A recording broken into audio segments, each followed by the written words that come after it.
They told women they could have it all: career, sex, freedom. But what if that promise was a lie?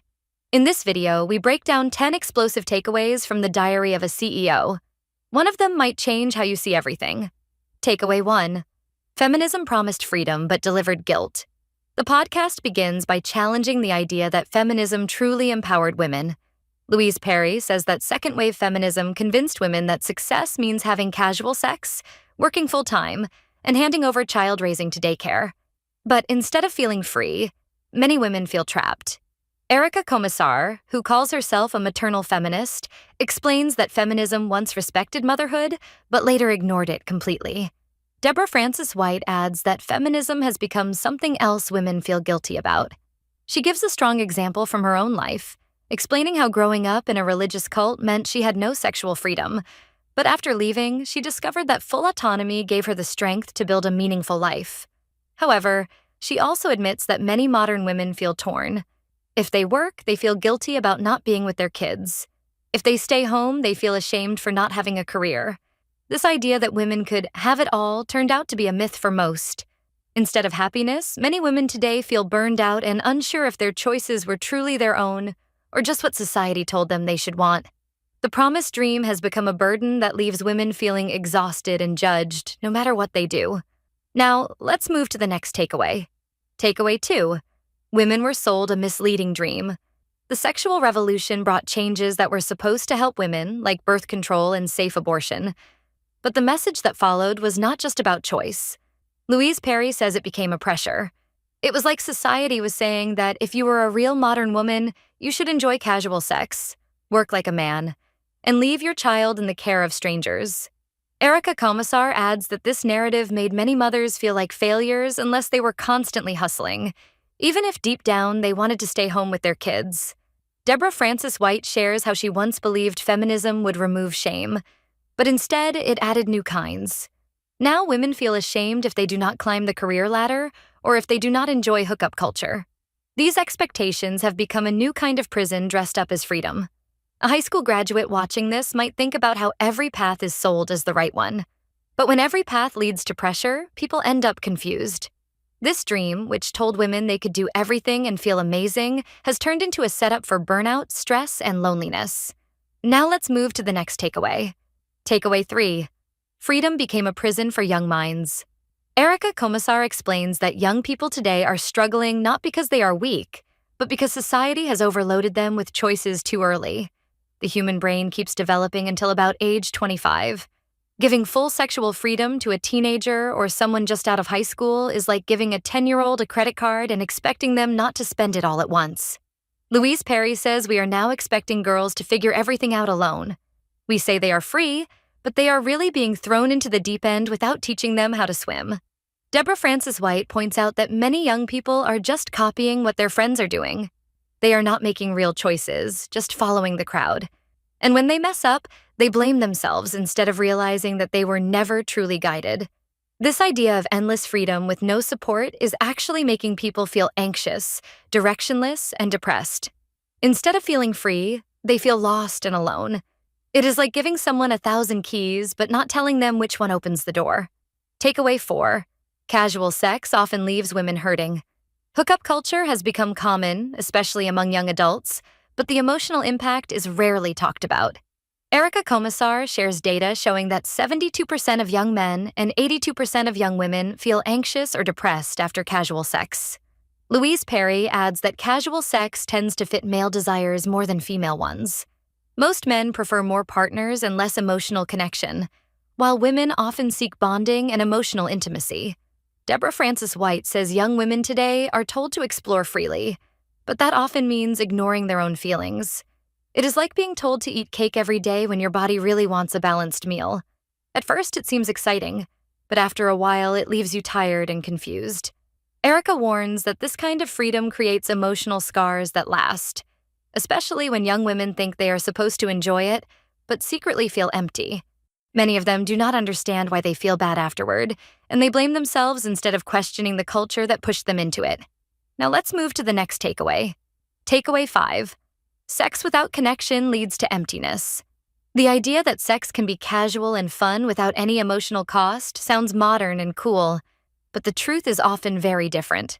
Louise Perry says sex is one of the most intimate things people can do, and treating it like a handshake or hobby removes its emotional meaning. Komisar adds that many young people give their bodies to others without knowing what they feel inside. Deborah Frances-White shares how it took her years to understand what kind of intimacy and sexual connection she really wanted. Without emotional connection, sex starts to feel like a chore, or worse, like something that leaves you feeling used. It is like watching a sad movie and then pretending it was just a comedy. Deep inside, most people know something is off, but they are too afraid to say it out loud. That silence leads to loneliness, shame, and regret, especially when everyone else pretends they are fine. We're halfway through the video. Thanks for sticking with us. If you're enjoying it, hit the thumbs up and share it in your WhatsApp groups. If you'd like to support us, please tap the thanks button below. It helps us keep making great content. Drop a comment and don't forget to hit subscribe for more. Now let's continue with the video. Takeaway 6. Dating is broken and everyone feels it. Modern dating is confusing, especially with dating apps and hookup culture shaping expectations. Louise Perry says that while people try casual dating, most still want a deep, committed relationship in the end. Deborah Frances-White agrees and adds that even though people are experimenting, most still dream of the rom-com ending. They want someone to love, settle down with, and maybe even raise a family. Komisar shares that young men are now more likely to be emotionally hurt when a woman tells them she is sleeping with multiple people. The roles have flipped. The freedom that was meant to help women has also left men feeling confused. Deborah says sex education should not just talk about body parts and diseases, but should teach emotional readiness and healthy communication. Young people are trying to figure out dating without any map, and most of them are crashing into the walls of confusion. Now let's move to the next takeaway. Takeaway 7. Women still want strong providers. Despite everything that has changed, the truth is that most women still prefer a partner who earns more or can support them during hard times. Bartlett mentions a study showing that men who make more money are far more likely to get attention on dating apps. Komisar calls this teamwork. She says she worked hard before having kids, but depended on her husband financially when she decided to stay home to raise them. Deborah Frances-White disagrees that men should always be providers. She says she wants a partner who will share responsibilities equally. But even with that view, the data shows women still often choose partners who offer financial stability. Louise Perry explains that this comes from deep instincts. If a woman is pregnant or raising a baby, she wants someone who can step in and keep things going. It is not about being weak. It is about wanting security during a vulnerable time. That desire has not changed, even if society pretends it has. Now let's move to the next takeaway. Takeaway 8. Men are falling behind and feeling lost. Boys and young men are struggling more than people realize. Bartlett shares that boys in the UK are behind girls in school, more likely to suffer from mental health problems, and more likely to be unemployed. Komisar says young men now fear women, not because women are bad, but because the power dynamics have changed. Louise Perry adds that men used to have more value in jobs that required strength, but now jobs reward communication and emotional skills, where women often do better. This shift leaves many men feeling useless or invisible. The rise of the manosphere, a group of online spaces where men talk about their frustrations, is a reaction to this feeling of being left behind. These men are not just angry. They are sad and confused. They feel like no one needs them anymore, especially in relationships. This is not just a male problem. It is a relationship crisis that affects everyone. Now let's move to the next takeaway. Takeaway 9. Feminism forgot the children. One of the biggest things missing in modern feminism is the focus on children. Komisar says babies need constant contact with a primary caregiver, usually the mother, especially in the first 3 years. Without that, the baby may struggle to regulate emotions for life. She argues that daycare is not suitable for babies, calling it a day orphanage because one adult cannot care for 5 crying infants at once.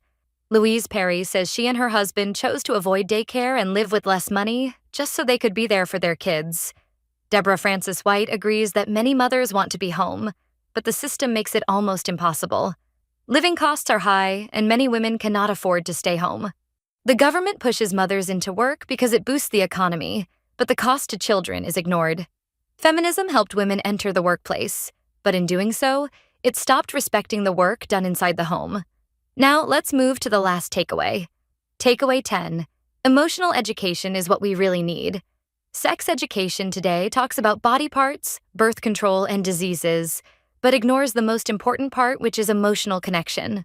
Erica Komisar says we teach 9-year-olds about genital warts, but not about love, bonding, or family. Louise Perry and Deborah Frances-White agree that schools have missed the point.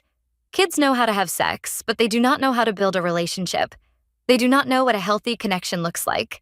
Deborah says girls are not even told that their pleasure matters. They often have sex thinking it is only about the man. Real education should teach young people how to respect their own emotions, how to understand what they want, and how to find people who care about them. If we keep avoiding these topics, the next generation will repeat the same mistakes, feeling empty while chasing a kind of freedom that does not satisfy. Thank you for watching. If you'd like to support this channel, hit the thanks button below. It really helps us keep going. If you enjoyed this summary, please leave a like and share it in your WhatsApp groups. To join discussion about this video, drop a comment below. And for more videos like this, hit the subscribe button below.